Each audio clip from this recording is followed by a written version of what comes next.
So, Fiela Kind. Set in the 19th century, South Africa. So 19th century, 1860 to around about like 1890, give or take. South Africa, Mzansi. But it wasn't really Mzansi back then. It was a place full of racial discrimination, hatred, political tension, income inequality. So, it's still the same South Africa of today. The lives of two families intertwine in a story of love, identity, and justice. Love for Benjamin / Lucas, and please, in your examination, refer to him like this. Elias and Bertha van Rooyen are living in the Knysna forest, and they lose their son, Lucas. Meanwhile, a colored woman from the Longkloof, the Langekloof, discovers and raises a white Afrikaner boy, naming him Benjamin. Where does he find him? Where does she find him, sorry? On her doorstep, in the Langekloof. So Elias and Bertha, they live in the Knysna forest, Barnard's farm. And Fiela Kumuti, she is a colored woman, classified as black in that era and, well, during the apartheid regime, but this is way before apartheid. Apartheid started in 1948, so this was way before, but obviously it's not like, racial discrimination didn't exist before apartheid. It definitely did. And Elias and Bertha, they lose their son amidst the fog. He's gone missing when he's just 3 years old. Bertha is worried sick. But Elias, our antagonist here, he doesn't care. He really couldn't be bothered, and he dismisses the thought right until one of the foresters comes and tells him, hey, we've discovered the skeleton of a young boy, which could also be a baboon. They're not entirely sure.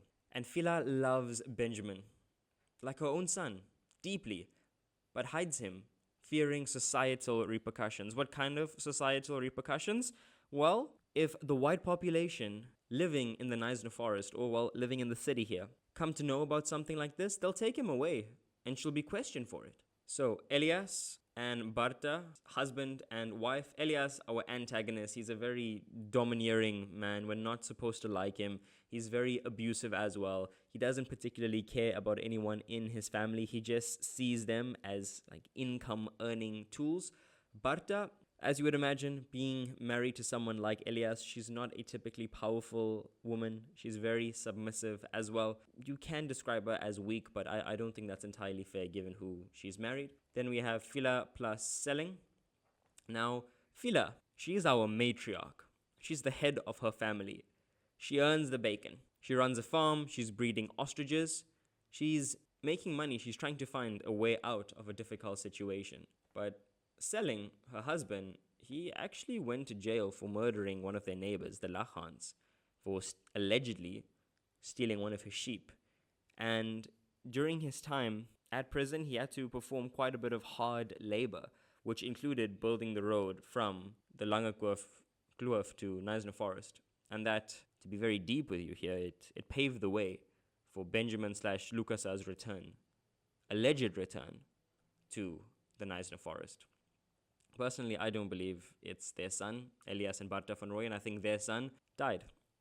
I think this just happens to be a coincidence. In my opinion, we don't know though. But what we do know is that Bertha lied when she picked Lucas out from that lineup. Sorry for the spoiler. So years later, we have our census takers. They count the population just to see what's happening, who's who in the zoo. They discover Benjamin and suspect that he might be the lost Lucas.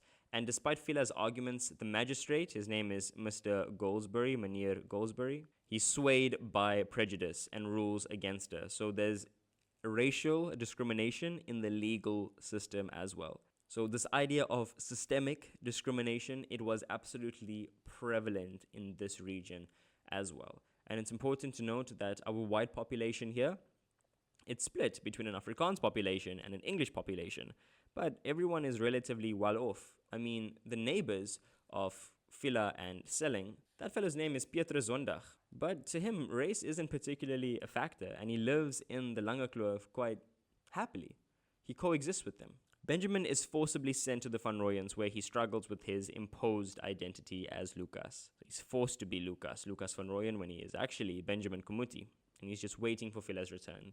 Elias is extremely abusive, demanding hard labor, while Benjamin forms a bond with Nina, and they later fall in love. And it begs the question, how could he possibly be a Van Rooyen when he's now in love with his sister, who's very rebellious? She tried to run away from the Knysna forest when she was like 3 years old. She ran away, she tried to drown herself. She attempted to commit suicide at 3 years old. I know it doesn't particularly add up. That's what the story says. Maybe she just felt like there was no other way out. And despite adapting outwardly, Benjamin yearns for his past with Fiela. The only thing he can think about is, when is my mom going to come and save me? Shame.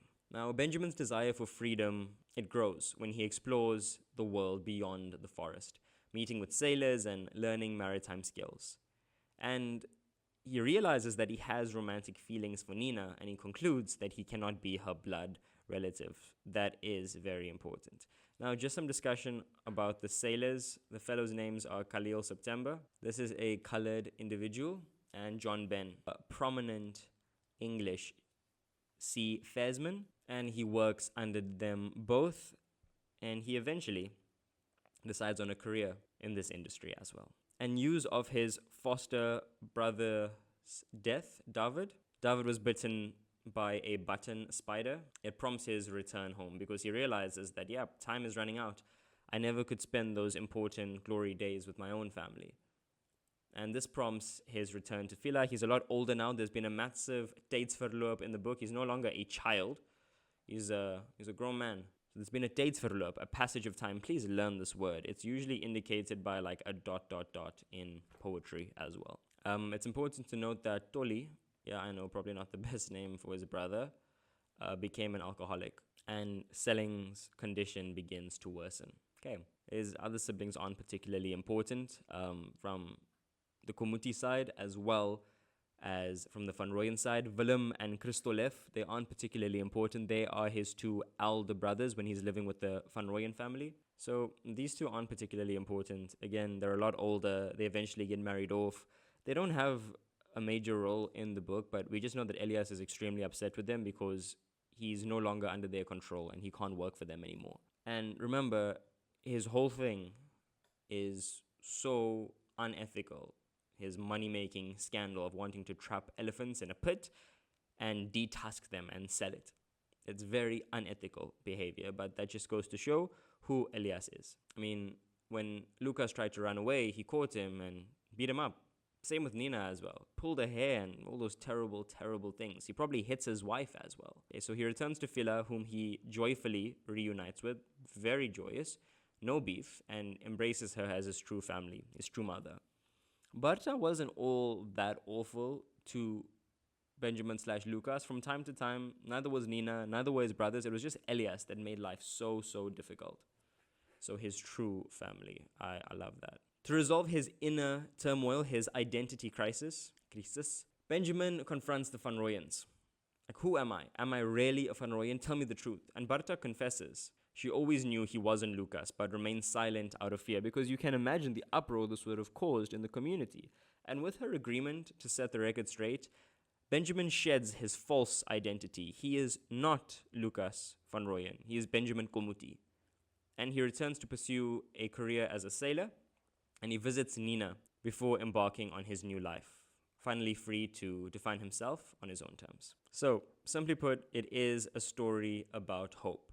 Fiela and Benjamin Komuti. Benjamin being our protagonist, Fiela having a major support role. She's the matriarch. She does everything for her family, looks after her ailing husband. One of her children dies. The others become alcoholics. And this is an area just rife with drugs, with prostitution. It's a really rough area to live in, the Langekloof. A lot of bad behaviors going on here. With Elias, he's this terrible, terrible man who just wants to make money. He doesn't care about anyone else. Barta, his weaker wife. His two elder sons who've been married off that just really wanted to get out. They have minor roles. Nina, who's completely rebellious, hates the situation that she's in, always wanted to run away. She works for a woman named Miss Weathersbury, who takes her in and gives her so many chances, even though she's been completely rebellious. And Elias loves this because he takes a massive portion of her pay. Remember, guys, this is a quick summary. This is just the crux of the book. Don't rely on it fully. For your examination, you need to know very, very small facts here and there. Good luck. You can do it.